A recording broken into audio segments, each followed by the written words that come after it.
also have relatively fast internet in Japan. I even stayed at a capsule hotel in Tokyo and their Wi-Fi was super fast. I think this should be enough for most people. Nicer hotels outside of the city should have Wi-Fi, but maybe at a slower speed. But if you're anything like me and need to be connected all the time, then there are some local options. Number 1, Starbucks. On the free route, luckily Starbucks provides Wi-Fi to all its customers and there are so many Starbucks all throughout Japan. But I found that the speeds are fast or slow depending on the amount of customers on the network. You can try other cafes, but it's hit and miss. Number 2, city Wi-Fi. Another free alternative is to use the city Wi-Fi. This is only available at the major stations or areas like Shibuya, Shinjuku, Harajuku, Odaiba, etc. Connecting is fairly easy. I'll leave a link to all this information in the description. Now, if you need to be connected at all times, then you're gonna need to go the paid route. So the first paid option is to rent a portable hotspot Wi-Fi and carry it around with you. Now, I think it's the easiest thing to just go to the airport and rent one out there. Another option is to get a SIM card for your unlocked mobile device. You can go to any major electronics store and they should carry it. Again, check the description for more details. Smoking in Japan.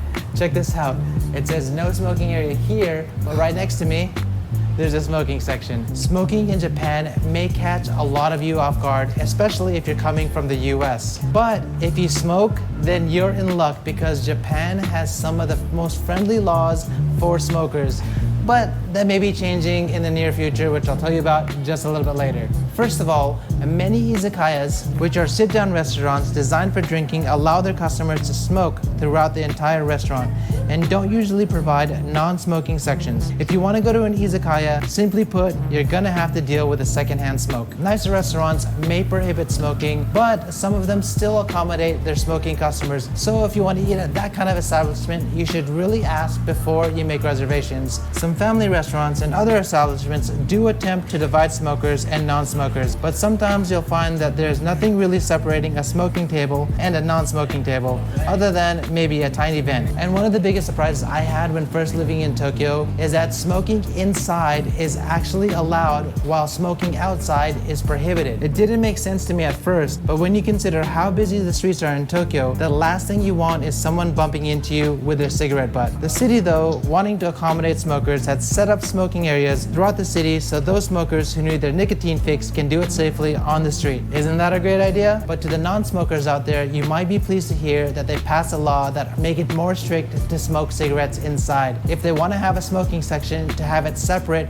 from the non-smoking section, otherwise they can't have a smoking section at all. Riding the train in Japan. Now, if you guys have seen any videos on Japan, you've probably seen these crazy attendants pushing people on the train. And let me tell you that the struggle is real and it really happens, especially during rush hour. Try to avoid riding major city commuter trains during the weekday between 8 to 9:30 in the mornings, 5:30 to 7:30 in the evenings, and the last train, which is usually around midnight, and the trains reek of alcohol. Peaks may vary from train line to train line, but this should give you a rough idea of when to avoid the trains. Also, what a lot of travelers don't know is that usually the first or last cart of the train on weekday mornings are reserved for women only. This is because Japan has a huge problem with men groping women on trains, especially when they're packed on the train like marshmallows in a game of Chubby Bunny. Look for the pink signs on the cart, which also indicate the women only time. In this case, 7:30 a.m. to 9:30 a.m. So we're at a restaurant right now, and one of the things that I absolutely love about Japan is the non-tipping culture. So what I mean about that is if you go to a restaurant or if you take a taxi, you never have to pay a tip. The price on the bill is the actual price you pay, and it's one of the things that I deeply appreciate. You save so much time not having to calculate the tip, and the service here is almost every time pretty good. At the same time, there's one thing you guys need to know is that there's hidden fees in some of the restaurants. It's called a toshidai, or in English, the table charge. Prices vary from place to place, but ranges from 300 yen to the upper end of 1,000 yen per person at nicer places. You'll actually be able to spot it right away. When you sit down at the table before ordering drinks or food, the waiter will bring you a small dish. Once you see the a small dish, then you know there's gonna be a table charge. It's very Japanese in a way. They'll make you pay for a table charge, but they'll actually give you something in return. General rule is if it's a fast food place, ramen shop, or a restaurant serving set lunch courses, then you don't have to worry about the table charge. Otherwise, expect a table charge. But you really need to be careful of the sneaky izakayas that make you order a certain number of dishes as well as charge you a table charge. They're usually the ones advertising in front of the stores for a ridiculously cheap amount of money, like 1,000 yen, all you can eat, all you can drink, or something like that. Even places like this advertise 500 yen pizzas will have a table charge, and they'll make you also order one drink. So no matter what, you are paying at least 1,000 yen to eat at the place. I know it's not much to some of you, but I still think it's a bit sneaky. Let's talk about hotel fees in Japan. And if you guys have looked and searched for hotel rates, you might have found that it's quite expensive, but what you may not know initially is that more often than not, hotels in Japan charge per person instead of per room. So I could see having a minor add-on charge for an additional person staying at the room, but doubling the rate for an additional person seems a bit excessive to me. I don't know about you guys, it may really depend on the country you're coming from. But I'm from the US and we really don't have rooms doubling in rate when you have 2 people versus 1. The only time this makes sense to me is when you go to a Japanese ryokan or onsen hotel and they include dinner and breakfast as part of the room rate. In this case, an additional dinner and breakfast would need to be prepared for that extra person, hence doubling the overall cost. Anyway, so I don't see Japan changing their business practice anytime soon, so it may be affordable to look at other services like Airbnb for couples and families, or for singles you might want to check out capsules or youth hostels. And number 10, cooperate with the police. Wow, this has been like such a hot and long day trying to film this. I'm so glad we made it through, so let's just start. This may actually be a no-brainer, especially if you're coming from a foreign country. But what you might not understand is the laws are very different here in Japan and how the police interpret those laws. So whatever rights you think you have, you might want to put that on hold when you come to Japan. One of those rights is your right to privacy. Police here in Japan have the rights to Hello? Hello?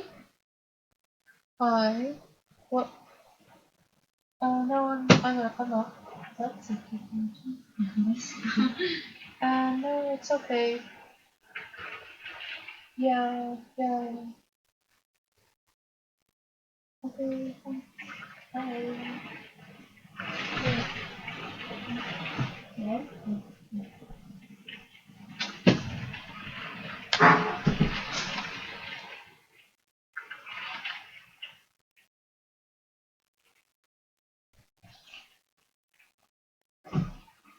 stop you, check your ID, and ask you questions just if they think you look suspicious. It might sound ridiculous, but that's just how it is in Japan. And if you don't cooperate, there's a high chance that they can detain you and hold you in the police box, like the one behind me right here. In fact, I've been stopped a few times throughout my 15 years in Japan, and talking with my other friends who live in Tokyo, they've been stopped as well. If you guys have any experience with the police in Japan, let me know in the comment section. So the moral of the story is, if you get stopped by the police, just cooperate with them if you don't want to get held up for any longer, even if you didn't do anything wrong. And always carry your ID, or at least a copy of it. Oh, and if they do ask to search your pockets, yes, it's actually not legal for them to check it, but if you don't allow them to search your pockets, again, they might treat you as suspicious and hold you in the police box. So if you guys don't want any trouble, just cooperate with the police. I know it sounds a bit strange, but it'll save you a lot of time in the long run. All right, so that concludes my top 10 things I wish I knew before coming to Japan. Please remember that these are generalizations and not all Japanese are like this. There's always exceptions to the rule. And despite all these cultural differences, I still love living in Japan. In fact, I feel safer living in Japan than any country I've ever visited,